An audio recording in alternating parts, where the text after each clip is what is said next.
നമസ്കാരം. മുഖ്യമന്ത്രി പിണറായി വിജയനും പിണറായി വിജയന്റെ മകൾ വീണ വിജയനും അക്ഷരാർത്ഥത്തിൽ കുരുക്കിലായിരിക്കുന്നു എന്നുള്ള ഏറ്റവും പുതിയ വാർത്തയാണ് ബഹുമാനപ്പെട്ട പ്രേക്ഷകരുമായി ഞങ്ങൾ പങ്കുവയ്ക്കുന്നത്. CMRL കമ്പനിയുമായി മുഖ്യമന്ത്രിയുടെ മകൾ നടത്തിയ മാസപ്പടി വിവാദത്തിൽ നിർണായകമായ വഴിത്തിരിവുണ്ടായിരിക്കുന്നു.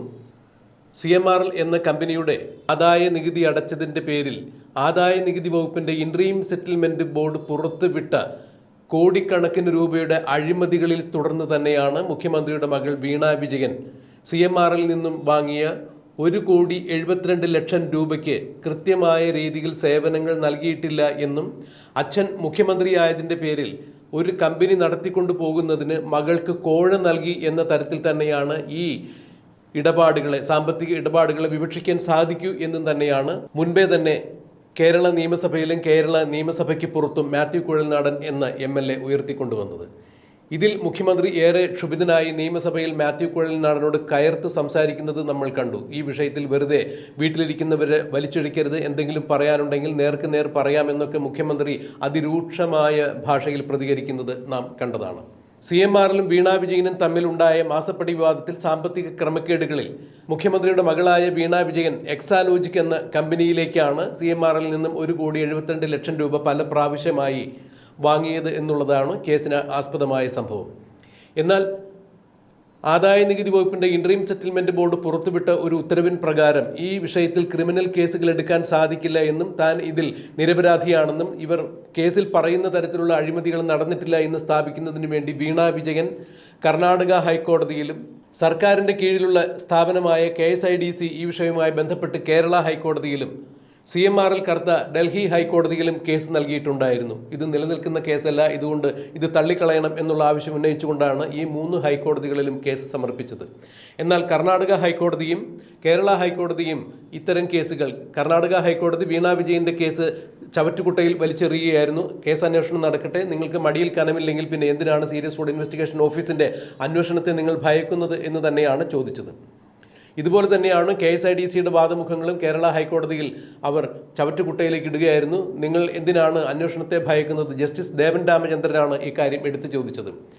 അന്വേഷണത്തെ ഭയക്കുന്നത് എന്തിന്? അവർ സ്വതന്ത്ര അന്വേഷണ ഏജൻസിയാണല്ലോ, അവർ അന്വേഷിക്കട്ടെ. അന്വേഷിച്ച് കഴിയുമ്പോൾ ആ കാര്യത്തിൽ നിങ്ങൾക്ക് യാതൊന്നും ഭയക്കാനില്ല എന്നുണ്ടെങ്കിൽ അന്വേഷണത്തെ തടസ്സപ്പെടുത്തേണ്ടതില്ല എന്നാണ് ജസ്റ്റിസ് ദേവൻ രാമചന്ദ്രനും പറഞ്ഞത്. ഇന്നലെ ഡൽഹി ഹൈക്കോടതിയിൽ ഈ വിഷയത്തിൽ സുപ്രധാനമായ ചില നീക്കങ്ങൾ ഉണ്ടായിരിക്കുന്നു.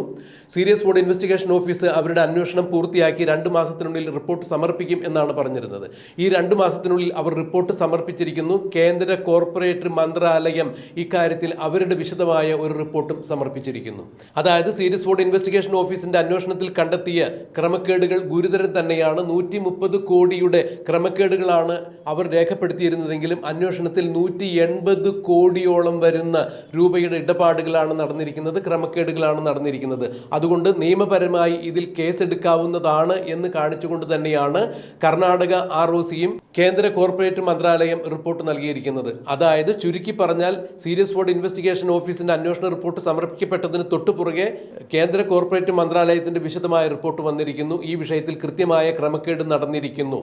CMRL എന്ന കമ്പനിയിൽ നിന്ന് മുഖ്യമന്ത്രിയുടെ മകൾ വീണ വിജയൻ കോടിക്കണക്കിന് രൂപ കൈപ്പറ്റിയത് കൃത്യമായ വിവരങ്ങൾ, രേഖകൾ അവർക്ക് സമർപ്പിക്കാൻ പറ്റിയിട്ടില്ല എന്നുള്ളതിനാൽ ഇത് അനധികൃതമായ സാമ്പത്തിക ഇടപാടുകൾ തന്നെയാണ് എന്നുള്ളതാണ് പറഞ്ഞിരിക്കുന്നത്. മാത്രമല്ല ഈ വിഷയവുമായി ബന്ധപ്പെട്ട് സീരിയസ് ഫ്രോഡ് ഇൻവെസ്റ്റിഗേഷൻ ഓഫീസ് കണ്ടെത്തിയിരിക്കുന്നത് ഏതാണ്ട് 183 കോടി രൂപയുടെ ഇടപാടാണ് എന്ന് പറയുമ്പോൾ കരിമണൽ ഖനനവുമായി ബന്ധപ്പെട്ട് നടത്തിയ ഈ ഇടപാടിൽ, അതായത് അണുവായുധം ഉണ്ടാക്കുന്നതിന് വരെ കരിമണലിൽ നിന്നും വേർതിരിച്ചെടുക്കുന്ന പ്ലൂട്ടോണിയം എന്ന വസ്തു ഉപയോഗിക്കാമെന്നിരിക്കെ ഇത് ഭീകര സംഘടനകളുടെ കയ്യിൽ കിട്ടിക്കഴിഞ്ഞിട്ടുണ്ടെങ്കിൽ അത് അതീവ ഗുരുതരമായ പ്രത്യാഘാതങ്ങൾ ഉണ്ടാക്കും. അതുകൊണ്ട് ഇത്തരം വിഷയങ്ങളുമായി ബന്ധപ്പെട്ട് ഭീകരവാദികൾക്ക് വരെ ബന്ധമുണ്ടോ എന്ന് സംശയിക്കേണ്ടിയിരിക്കുന്നു എന്ന് കോർപ്പറേറ്റ് മന്ത്രാലയം റിപ്പോർട്ട് നൽകിയിരിക്കുമ്പോൾ അതീവ ഗുരുതരമായ രാജ്യസുരക്ഷയെ ബാധിക്കുന്ന തരത്തിലുള്ള ഒരു വിഷയമായി ഇത് മാറിയിരിക്കുന്നു. ഇതിൽ വീണ വിജയന് മാത്രമല്ല ഒരു ഉന്നത വ്യക്തിക്കും, കേരളത്തിലെ ഒരു ഉന്നത വ്യക്തിക്കും പങ്കുണ്ട് എന്ന് കോർപ്പറേറ്റ് മന്ത്രാലയം എടുത്തു പറയുമ്പോൾ അവർ മുഖ്യമന്ത്രിയുടെ പേരെടുത്ത് പറഞ്ഞിട്ടില്ല എന്നുള്ളത് ശരി തന്നെയാണ്. എന്നാൽ കേരളത്തിൽ നിർണായക സ്വാധീനമുള്ള ഒരു ഉന്നത വ്യക്തിക്കും ഈ കേസുമായി ബന്ധമുണ്ട് എന്ന് പറയുമ്പോൾ അത് കൃത്യമായി മുഖ്യമന്ത്രി പിണറായി വിജയനിലേക്ക് തന്നെയാണ് നീളുന്നത്. അതുകൊണ്ട് ഈ കേസിൽ കൃത്യമായ ഒരു അന്വേഷണം ആകാം. തീർച്ചയായും നിയമ നടപടികളുമായി മുന്നോട്ട് പോകാം എന്നാണ് കേന്ദ്ര സർക്കാരിന് കേന്ദ്ര കോർപ്പറേറ്റ് മന്ത്രാലയം സമർപ്പിച്ചിരിക്കുന്ന റിപ്പോർട്ടിൽ നിന്നും മനസ്സിലാക്കാൻ കഴിയുന്നത്. അങ്ങനെയാണ് എന്നുണ്ടെങ്കിൽ ഡൽഹി ഹൈക്കോടതി ഈ കേസുമായി മുന്നോട്ട് പോകാം എന്ന് പച്ചക്കൊടി കാട്ടിക്കഴിഞ്ഞാൽ തീർച്ചയായും സീരിയസ് ഫ്രോഡ് ഇൻവെസ്റ്റിഗേഷൻ ഓഫീസ് കണ്ടെത്തിയ ഗുരുതരമായ ക്രമക്കേടുകളെ തുടർന്ന് വീണ വിജയനെയും അതേ തുടർന്ന് മുഖ്യമന്ത്രി പിണറായി വിജയനെയും അറസ്റ്റ് ചെയ്യാനുള്ള സാധ്യതകളുണ്ട്. അല്ലെങ്കിൽ വീണ വിജയനെ കൃത്യമായി തന്നെ അറസ്റ്റ് ചെയ്യും. തുടർ നടപടികളുടെ ഭാഗമായി, അന്വേഷണത്തിന്റെ ഭാഗമായി കോർപ്പറേറ്റ് മന്ത്രാലയം സമർപ്പിച്ചിരിക്കുന്ന റിപ്പോർട്ടിന്റെ അടിസ്ഥാനത്തിൽ മുഖ്യമന്ത്രിയെയും ചോദ്യം ചെയ്യാനും വേണ്ടി വന്നാൽ അറസ്റ്റ് ചെയ്യാനും സാധ്യതയുണ്ട് എന്ന് നിയമവൃത്തങ്ങൾ ചൂണ്ടിക്കാണിക്കുമ്പോൾ ഇതുവരെ പറഞ്ഞിരുന്നത് പോലെയല്ല ഈ കാര്യത്തിൽ കൃത്യമായ ഒരു മാനമുണ്ടായിരിക്കുന്നു. കൃത്യമായ തെളിവുകളുടെ അടിസ്ഥാനത്തിൽ സീരിയസ് ഫ്രോഡ് ഇൻവെസ്റ്റിഗേഷൻ സമർപ്പിക്കപ്പെട്ട രേഖകളിലും കേന്ദ്ര കോർപ്പറേറ്റ് മന്ത്രാലയം സമർപ്പിക്കപ്പെട്ട രേഖകളിലും നിയമ നടപടികൾ കൈക്കൊള്ളാം എന്നുള്ള കൃത്യമായ വിവരം ലഭിച്ചിരിക്കുന്നതിനാൽ മുഖ്യമന്ത്രിയുടെ മകൾ വീണ വിജയനെതിരെ നിയമപരമായ നടപടി ഉണ്ടാകും. അറസ്റ്റ് ചെയ്ത് ജയിലിലടയ്ക്കാനുള്ള സാധ്യതയുണ്ട് എന്ന് തന്നെയാണ് അറിയാൻ കഴിയുന്നത്. ഈ കേസുമായി ബന്ധപ്പെട്ട് മുഖ്യമന്ത്രിയിലേക്കും ചോദ്യം ചെയ്യലുണ്ടാകും. മുഖ്യമന്ത്രിയെയും ചോദ്യം ചെയ്യുമ്പോൾ തൃപ്തികരമായ മറുപടിയല്ല ഉണ്ടാകുന്നതെങ്കിൽ തീർച്ചയായും മുഖ്യമന്ത്രിയും അറസ്റ്റിലേക്ക് നീങ്ങും എന്ന് നിയമവൃത്തങ്ങൾ ചൂണ്ടിക്കാണിക്കുമ്പോൾ അത് ഗുരുതരമായ പ്രത്യാഘാതങ്ങളായിരിക്കും കേരളത്തിൽ ഉണ്ടാക്കാൻ സാധ്യത. CMRL കർത്തയും CMRLലെ ഉദ്യോഗസ്ഥരായ സുരേഷ് ഉൾപ്പെടെയുള്ള ആളുകൾ ഈ കേസിൽ മാപ്പ് സാക്ഷിയാകാനാണ് സാധ്യത. ഫലത്തിൽ സീരിയസ് ഫ്രോഡ് ഇൻവെസ്റ്റിഗേഷൻ ഓഫീസ് നടത്തിയ അന്വേഷണം പര്യവസാനത്തിലേക്ക് നീങ്ങുന്നു. മുഖ്യമന്ത്രിയുടെ മകൾ വീണ വിജയൻ അറസ്റ്റിലാകും എന്ന് തന്നെയാണ് അറിയാൻ കഴിയുന്നത്. സീരിയസ് ഫ്രോഡ് ഇൻവെസ്റ്റിഗേഷൻ ഓഫീസിന്റെ അന്വേഷണത്തിൽ കക്ഷി ചേർന്നുകൊണ്ട് പ്രമുഖ BJP നേതാവായ അഡ്വക്കേറ്റ് ഷോൺ ജോർജ് ഈ കേസിൽ കക്ഷി ചേർന്നിട്ടുണ്ടായിരുന്നു.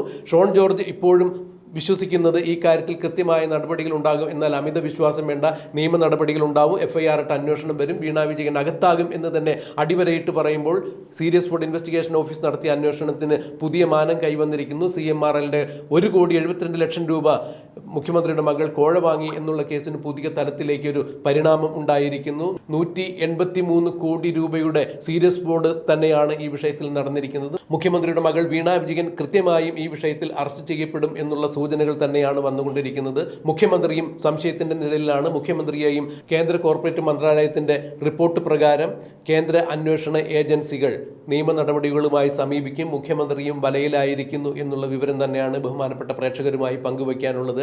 ഈ വിഷയത്തിൽ ഇനി എന്ത് നടക്കും നടക്കില്ല എന്നുള്ളത് നമുക്ക് കണ്ടറിയാം, കാത്തിരിക്കാം.